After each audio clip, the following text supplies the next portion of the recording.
खालसा जी, मैं अज सब तो पहला उस महान सिख जरनैल योधे नूं जिहड़ा चीन दी नाल ऐसी लड़ाई लड़िया कि अज अखबारां नूं ये लिखण नूं मजबूर होना पै रहा है कि गुरतेज सिंह जिहड़ी की उम्र कुल 23 साल सी, वो गलवान घाटी का सुपर हीरो सी। मैनूं बड़ा फकर आ कि उस अमृतधारी सिख ने 23 साल की उम्र के अंदर जिस तरीके गुरु साहब तो दिती बख्शिश के सदके एक ऐसी लड़ाई लड़ी जिसनों मैं नहीं कह रहा बल्कि सुबीर भूमिक ये एक बंगाली आ जिसने अपना लेख लिखा है। ये लेख जरूर पढ़ियो जे, तुहाडे रूह कंडे खड़े कर दूगा। और जिस भावना नाल उसने लिखा है मैं उस भावना नाल तुहानूं दसना चाहना है। उन्हें कहा कि मेरे वर्गे एक बंगाली वास्ते जिहड़ा मिलिटरी स्कूल का प्रोडक्ट होवे उहदे वास्ते छोटे भाई गुरतेज दे वास्ते लिखना रोण दे बराबर सी। मैं लिख लिया, मेरे अथरू वंग रहे सी।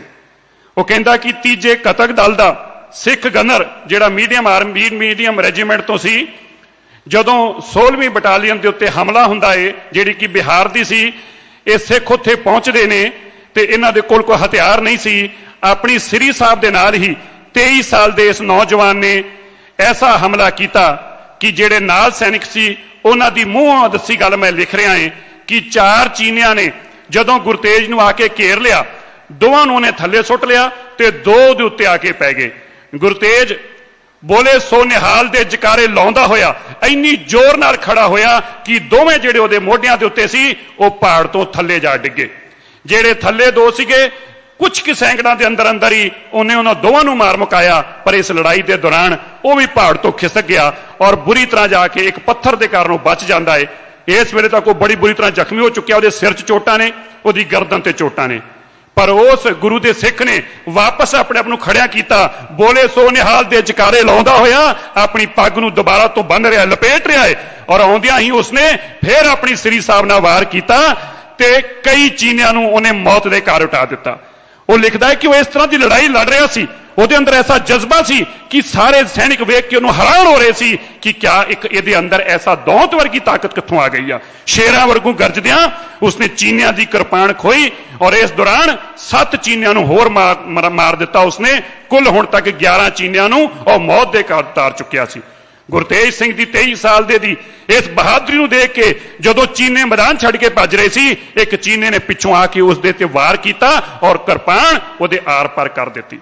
ये वार गुरतेज चल ना सकिया, लेकिन मरदे हुए भी गुरतेज ने, शहीद होंदे हुए भी गुरतेज ने वापस मुड़िया और जिसने उसकी पिठ ते वार किया सी उहदे सीने नूं पाड़ के उसने उसनूं भी शहीद उत्थे ही मारता और 12 चीनियां नूं मारन तो बाद शहीद गति नूं, वीर गति नूं प्राप्त होया। ऐसी गुरतेज ने करतब दिखाया।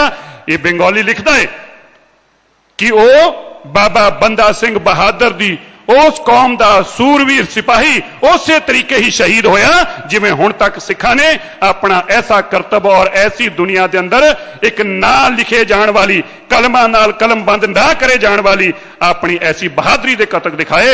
इस तरीके गुरतेज ने दिखाए।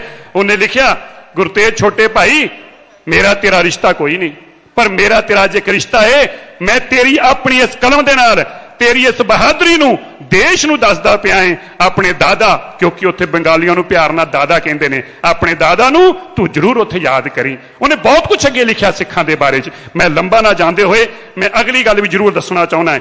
इस लेख नूं लिखण पढ़न तो बाद मेघालय के गवर्नर वो भी बंगाल दे ने, तलगता रॉय, जो उन्होंने अल्फाज कहे खालसा जी साडे लई जानने वो भी उतने ही जरूरी ने। वो लिखते ने कि मैं डियर सुबीर, मैं तेरा लेख लिखण तो पढ़न तो बाद ये कहना चाहना है कि मैं भी अपने आप नूं एक सिख मनदा है। मैं भी समझदा है कि मैं उस रिलेशन के बहुत नेड़े हाँ। क्यों? क्योंकि सिखां दे अंदर they are the best ethics, उन्हां दे अंदर जिहड़ी भावना है वो सच्ची आ। उन्हें अगे लिखिया है कि ये लोग ने जदों लोड़ पैण दे उत्ते मानवता की लंगरां की सेवा अगर कोई करनी सीखनी आ तो सिखां तो सिखो। वो लिखता है कि जो महाराष्ट्र के अंदर पानी की लोड़ पै गई तो सिखा ने अपने घर चो टैंकर कढ़ के महाराष्ट्र के सिखा महाराष्ट्र लोगों को पानी तक पहुँचाया। कहता कि मैं कभी किसी सिख नूं भिखारी नहीं देखिया, ਇਹ ਗਵਰਨਰ ਬੋਲ ਰਿਹਾ, ਮੇਘਾਲਿਆ ਦਾ ਗਵਰਨਰ ਸੁਬੀਰ ਦੇ ਉਸ ਲੇਖ ਦੇ ਏਵਜ ਅੰਦਰ ਆਪਣੇ ਵੱਲੋਂ ਲਿਖ ਕੇ ਉਹਨੂੰ ਕਹਿ ਰਿਹਾ ਕਿ ਮੈਂ ਕਦੀ ਕਿਸੇ ਨੂੰ ਸਿੱਖ ਨੂੰ ਭਿਖਾਰੀ ਨਹੀਂ ਦੇਖਿਆ। ਇਹ ਇੱਕ ਐਸਾ ਧਰਮ ਆ, ਇਹ ਇਨਟੋਲਰੈਂਟ ਵੀ ਆ, ਇਹ ਬਰਦਾਸ਼ਤ ਵੀ ਨਹੀਂ ਕਰਦਾ। ਕੀ ਨਹੀਂ ਬਰਦਾਸ਼ਤ ਕਰਦਾ? ਕਹਿੰਦਾ ਜਦੋਂ ਕੋਈ ਸਿੱਖ ਤੇ ਹਮਲਾ ਕਰ ਦੇਵੇ, ਸਿੱਖ ਦੇ ਧਰਮ ਤੇ ਹਮਲਾ ਕਰ ਦੇਵੇ, ਤੇ ਸਿੱਖ ਫਿਰ ਉਸ ਨੂੰ ਐਸਾ ਸਬਕ ਸਿਖਾਉਂਦੇ ਨੇ, ਉਹ 14 ਪੁਸ਼ਤਾਂ ਤੱਕ ਯਾਦ ਰੱਖਦਾ ਹੈ ਕਿ ਮੈਂ ਸਿੱਖ ਨਾਲ ਪੰਗਾ ਲਿਆ ਸੀ। ਇਹ ਮੈਂ ਨਹੀਂ ਕਹਿ ਰਿਹਾ, ਮੈਂ ਫੇਰ ਕਹਿ ਦੇਵਾਂ, ਇਹ ਗਵਰਨਰ ਕਹਿ ਰਿਹਾ। ਖਾਲਸਾ ਜੀ, ਇਹ ਲੇਖ ਪੜ੍ਹਨ ਤੋਂ ਬਾਅਦ ਕੋਈ ਐਸਾ ਇਨਸਾਨ ਨਹੀਂ ਹੋ ਸਕਦਾ ਜਿਹਦੇ ਅੱਖਾਂ 'ਚ ਦੋਵੇਂ ਪ੍ਰਕਾਰ ਦੇ ਅਥਰੂ ਨਾ ਹੋਣ। ਸੁਬੀਰ ਨੇ ਇਹ ਵੀ ਕਿਹਾ ਕਿ ਮੈਂ ਉਹਦੇ ਪਿੰਡ ਸੰਸਕਾਰ ਵੇਲੇ ਨਹੀਂ ਪਹੁੰਚ ਸਕਿਆ, ਪਰ ਮੈਨੂੰ ਪਤਾ ਹੈ ਜਦੋਂ ਉਹਦੇ ਪਿਤਾ ਦੇ ਅੱਖਾਂ 'ਚ ਅਥਰੂ ਹੋਣਗੇ ਆਪਣੇ ਬੱਚੇ ਦੀ ਸ਼ਹਾਦਤ ਦੇ, ਤੇ ਉਹਦੇ ਪਿਓ ਦੇ ਮਨ 'ਚ ਔਰ ਅਥਰੂਆਂ 'ਚ ਇਹ ਸਤਿਕਾਰ ਔਰ ਮਾਣ ਔਰ ਫਖਰ ਵੀ ਹੋਏਗਾ ਕਿ ਮੇਰਾ ਬੇਟਾ ਇੱਕ ਸੱਚੇ ਸ਼ਹੀਦ ਔਰ ਇੱਕ ਸੱਚੇ ਸਿੱਖ ਵਰਗੂ ਲੜਿਆ ਹੈ, ਜਿਸਨੇ 12 ਚੀਨੀਆਂ ਨੂੰ ਮਾਰ ਮੁਕਾਇਆ ਹੈ।